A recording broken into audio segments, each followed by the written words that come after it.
امام حسین علیہ السلام نے انکار کرنے کے بعد اپنے سارے عزیزوں کو جمع کیا اور فرمایا، میرے عزیزوں، اگر میں مدینے میں رہا تو یہ لوگ مجھے یزید کی بیعت کرنے کے لیے مجبور کریں گے، اور میں یزید کی بیعت نہیں کرنا چاہتا۔ چنانچہ یہاں مدینے میں رہوں گا تو لڑائی فساد ہوگا، اور میں نہیں چاہتا کہ مدینے کا ماحول خراب ہو اور لڑائی جھگڑا ہو۔ اس لیے بہتر یہ ہے کہ میں مدینے سے ہجرت کر جاؤں اور مکہ مکرمہ چلے جاؤں۔ عزیزوں نے کہا کہ آپ ہمارے سردار ہیں، آپ جس طرح کا حکم دیں گے ہمیں قبول ہوگا۔ حالات اس قسم کے پیدا ہو گئے جہاں رسول پاک صلی اللہ تعالی وسلم کا روضہ مبارک تھا اور دور دور سے لوگ زیارت کرنے آتے تھے۔ امام حسین علیہ السلام کو وہ جگہ چھوڑ دینا پڑا جو ان کی جنم بھومی تھی، انہیں وہ جگہ چھوڑ دینی پڑی۔ اللہ اکبر۔ امام حسین آنکھوں میں آنسو لیے روضہ رسول کو جاتے ہیں اور روضہ رسول پر سلام عرض کرتے ہیں اور نانا جان سے اجازت چاہتے ہیں،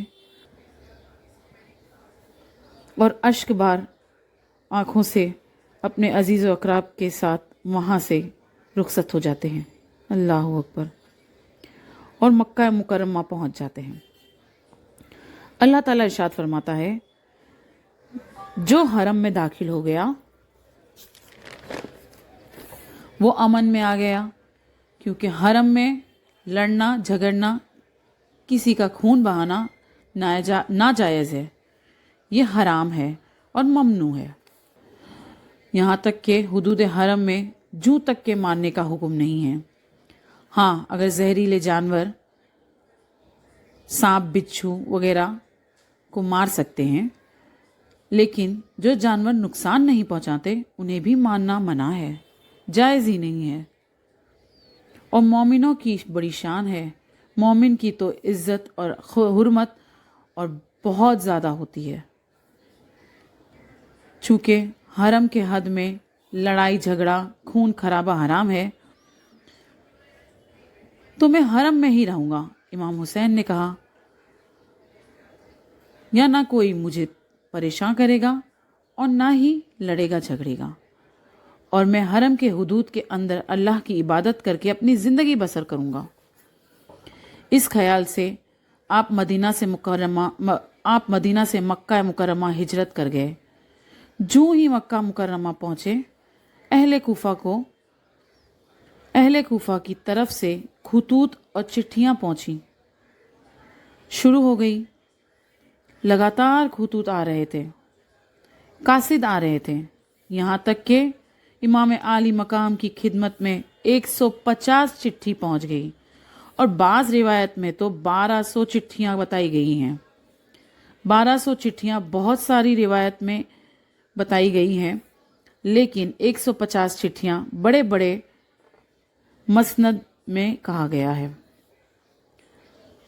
تمام قبیلوں اور خاندانوں کے پاس سے امام حسین علیہ السلام کے پاس خطوط اور چٹھیاں پہنچی اور کہا، ہم آپ سے بیعت ہونا چاہتے ہیں، چنانچہ آپ کوفہ تشریف لے آئیے، ہم لوگ آپ کی بیعت کریں گے اور آپ پر اپنی جانیں اور مال قربان کریں گے، اور آپ کے دست حق پر بیعت کریں گے، آپ کی رہنمائی میں دن گزاریں گے، تو آپ تشریف لائیے اور ہمیں اپنی صحبت میں رہنے کا فیوز و برکات سے نوازیں۔ اور پھر یہ بھی لکھا کہ اے امام پاک، اگر آپ تشریف نہ لائیں تو ہم مجبوری میں یزید کی بیعت کر لیں گے۔ اللہ اکبر۔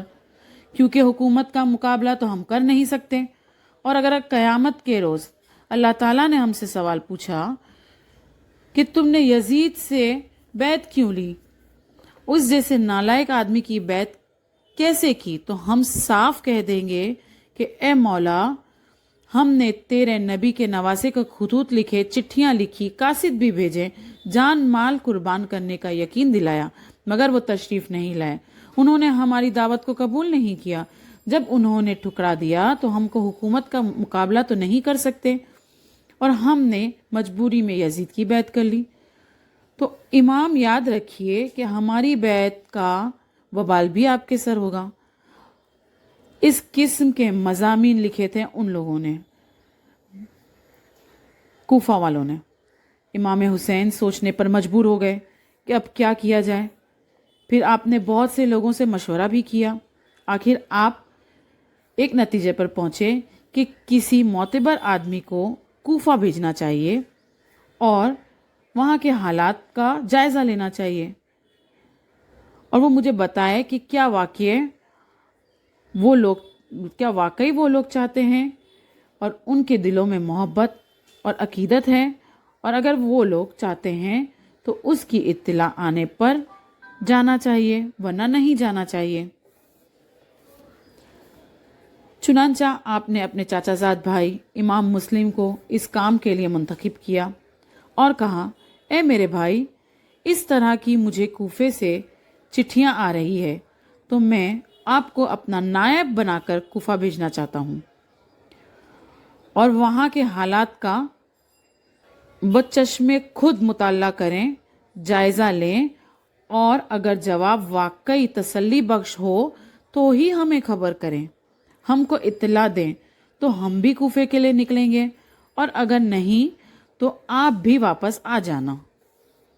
آپ کے چاچا زاد بھائی مسلم بن عقیل اس کام کے لیے راضی ہو گئے۔ آپ نے پہلے کوفہ کو خط لکھا اور کہا کہ میں پہلے میرے چاچا زاد بھائی مسلم بن عقیل کو میرا نائب بنا کر بھیج رہا ہوں، تم سب لوگ ان کے ہاتھ پر بیعت کرو اور ان کی خدمت کرو، یہ تمہارے حالات کا جائزہ لے کر مجھے خبر کریں گے، اور اگر تمہارے حالات تسلی بخش ہوئے تو پھر ان کی اطلاع آنے پر میں بھی تمہارے پاس پہنچ جاؤں گا۔ آپ نے چٹھی لکھ کر مسلم بن عقیل کو دے دی اور اس پر مہر لگا دی اور حضرت مسلم بن عقیل کو رخصت کر دیا۔ حضرت مسلم بن عقیل کے دو بیٹے حضرت محمد اور حضرت ابراہیم بھی تیار ہو گئے۔ وہ کہنے لگے، ابا ہمیں چھوڑ کر نہ جائیں، ہمیں ساتھ لے کر چلیں۔ حضرت مسلم نے اپنے بچوں کا دل توڑنا گوارا نہ سمجھا، بلکہ ان کو بھی ساتھ لے لیا۔ وہ مکہ مکرمہ سے مدینہ منورہ آتے ہیں، پہلے اپنے عزیزوں سے ملتے ہیں اور کوفے کے لیے نکل پڑتے ہیں۔ کوفہ میں ایک شخص تھا جس کا نام مختار بن عبیدہ، وہ محب اہل بیت تھا۔ ان کے گھر حضرت مسلم بن عقیل اترتے ہیں، اور جیسے ہی کوفے والوں کو خبر لگتی ہے کہ حضرت مسلم بن عقیل نائب بن کر حضرت امام حسین کے نائب بن کر آئے ہیں، تو کوفے والے ذوق در ذوق آ کر بیعت کرنا شروع کر دیتے ہیں، یہاں تک کہ 40,000 آدمیوں نے بیعت کر لی، اور اس قدر محبت اور عقیدت کا مظاہرہ کیا کہ حضرت مسلم بڑے متاثر ہوئے۔ حضرت مسلم بن عقیل کے آگے پیچھے